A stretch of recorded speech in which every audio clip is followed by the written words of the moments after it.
Good morning students. Chapter civics का start कर रखा था हमने। स्टेट गवर्नमेंट में हमने स्टेट लेजिस्लेचर के बारे में पढ़ा था। उसके बाद हमने जो नेक्स्ट टॉपिक था हमारा वो था लेजिस्लेटिव काउंसिल, वो पढ़ लिया था। और उसके बाद में हमने लेजिस्लेटिव असेंबली स्टार्ट कर दिया था। ठीक है, लेजिस्लेटिव असेंबली में जो हम टॉपिक स्टार्ट करने वाले हैं वो है पेज नंबर 210 पे आपका प्रिसाइडिंग ऑफिसर। तो स्टार्ट करते हैं। The presiding officer of Vidhan Sabha is a speaker.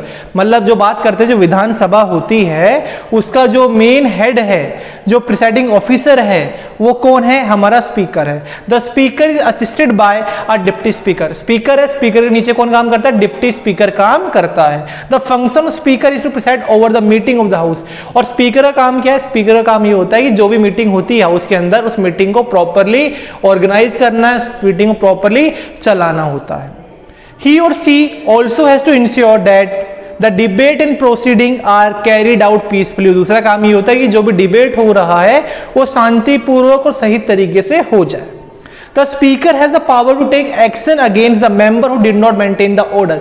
दूसरा, अगर जैसे बात करते हैं क्लास मॉनिटर, तो क्लास के अंदर ऐसे ही विधानसभा या विधान परिषद के अंदर स्पीकर होता है। उसका काम क्या होता है कि डिसिप्लिन बना के रखना है, मर्यादा बना के रखना है, सदन की मर्यादा बना के रखना होता है।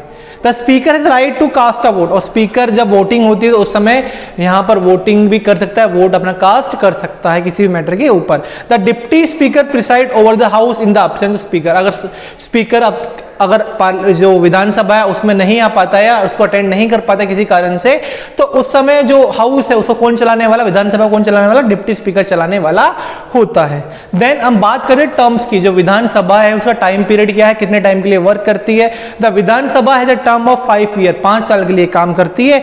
Which can however B dissolve even earlier by the governor. Governor को मालूम चला है कि विधानसभा ढंग से काम नहीं कर रही है तो उसको भंग भी कर सकता है, उसको डिसॉल्व भी कर सकता है 5 साल से पहले। किसकी रिक्वेस्ट पर? किसके एडवाइस पर? चीफ मिनिस्टर की एडवाइस पर, मुख्यमंत्री की सलाह पर ये डिसॉल्व की जा सकती है। कौन सी? विधानसभा। On the other hand, with the governor can also extend a Vidhan Sabha term during a state emergency. और बात करें कि स्टेट में इमरजेंसी सिचुएशन हो चुकी है तो विधानसभा के जो टाइम पीरियड है उसको बढ़ा सकता है। जनरली टाइम पीरियड कितना होता है? 5 साल विधानसभा का होता है।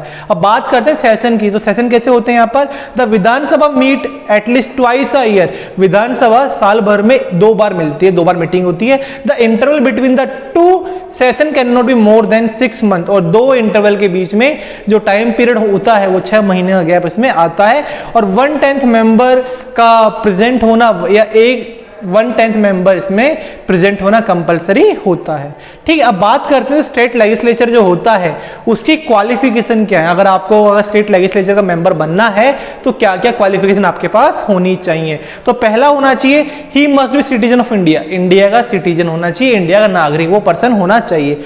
दूसरा, उसकी एज 25 साल 25 ईयर उसकी एज 25 से ज्यादा उसकी होनी चाहिए। और वो विधानसभा के लिए बात करते हैं, विधानसभा के लिए जो विधान परिषद है उसके लिए 30 साल और विधान सभा के लिए 25 साल उसकी एज होनी चाहिए। और वो एक रजिस्टर्ड वोटर होना चाहिए स्टेट, जिस स्टेट से वो इलेक्शन लड़ने वाला है उस स्टेट का वोटर होना चाहिए। He must not hold any office of profit। और दूसरा, वो किसी भी गवर्नमेंट ऑफिस में कोई ऐसी पोस्ट ऑक्यूपाई नहीं होनी चाहिए उसके पास जिसमें उसको काफी प्रॉफिट हो सकता है। यानी गवर्नमेंट एम्प्लॉय आपका वो नहीं होना चाहिए उस समय जब वो इलेक्शन लड़ रहा होगा। He should be mentally unsounded। He should not be mentally unsounded। दूसरा, उसका दिमागी संतुलन है, जो माइंड है वो प्रॉपरली वर्क करता हुआ कंडीशन में होना चाहिए, मेंटली अनसाउंड नहीं होना चाहिए। दूसरा, कोई क्रिमिनल एक्टिविटी या फिर कोई केस वगैरह उसके खिलाफ कोर्ट में या फिर पुलिस स्टेशन में नहीं होना चाहिए, चलना चाहिए। तब जाके वो क्वालिफिकेशन उसकी होती है जिससे वो स्टेट लेजिस्लेचर का मेंबर, विधान परिषद विधानसभा का मेंबर बन सकता है। अब बात करते हैं स्टेट लेजिस्लेचर का फंक्शन क्या होता है, क्या काम करती है। सबसे इंपॉर्टेंट फंक्शन ये होता है कि लॉ बनाती है। The most important function of state legislature is to make law. India में लॉ बनाने का काम, स्टेट में लॉ बनाने का काम कौन करती है? स्टेट लेजिस्लेचर करती है।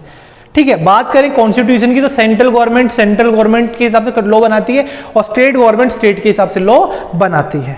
ठीक है, अब यहाँ पर बात करें सेंट्रल गवर्नमेंट की, स्टेट गवर्नमेंट की, तो 3 लिस्ट आती हैं। 3 लिस्ट में यहाँ पर कई सारे यहाँ पे ऑब्जेक्ट्स रखे जाते हैं, कई सारे यहाँ पर चीजें रखी जाती हैं जिनके ऊपर जो लॉ है, इसमें 3 लिस्ट होती हैं। स्टेट लिस्ट हो गई, यूनियन लिस्ट हो गई जिसमें सेंट्रल गवर्नमेंट लॉ बनाने वाली है, दूसरी स्टेट लिस्ट जिसमें स्टेट गवर्नमेंट लॉ बनाने वाली है, तीसरी होती है हमारी कॉन्करेंट लिस्ट जिसमें दोनों ही लॉ बना सकती हैं। ठीक है, स्टेट लिस्ट में ऐसे सब्जेक्ट होते हैं जिसके ऊपर केवल स्टेट गवर्नमेंट ही नियम कानून बना सकती है, लॉ बना सकती है, और कॉन्करेंट लिस्ट जो होती है जिसमें स्टेट और सेंटर दोनों मिलकर लॉ बना सकते हैं।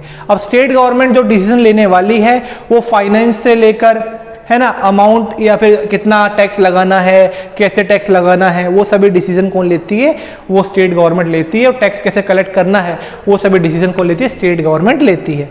The member of state legislature also have certain electoral power. बात करें जो स्टेट लेजिस्लेचर के मेंबर होते हैं उनके पास कुछ इलेक्ट्रल पावर होती है जिसको हम बोलते हैं member of Vidhan Sabha are a part of electoral college. जब इलेक्शन होंगे उन इलेक्शन में जो मेंबर हैं हमारे विधानसभा के वो पार्टिसिपेट करते हैं, और प्रेसिडेंट के जो इलेक्शन होता है उसमें वो अपने वोट कास्ट करते हैं। जो इलेक्ट्रल कॉलेज होगा प्रेसिडेंट के लिए उसमें विधानसभा के मेंबर वोट डाल सकते हैं जिससे हम अपनी कंट्री का प्रेसिडेंट चुन सकते हैं।